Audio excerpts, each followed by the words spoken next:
今まで成功した貯金をお話していきたいと思います。まずはじめに1日1000円貯金1年間達成しているのが36万5千円です。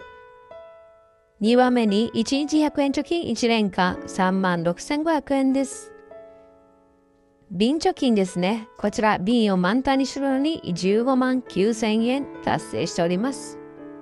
500円棒貯金は約50万円でございました。はい、1ヶ月1万円貯金は1年間で12万円です。また、その他貯金もですね、現在続けておりますので、もしよかったら動画をね、ご覧いただけたらと思います。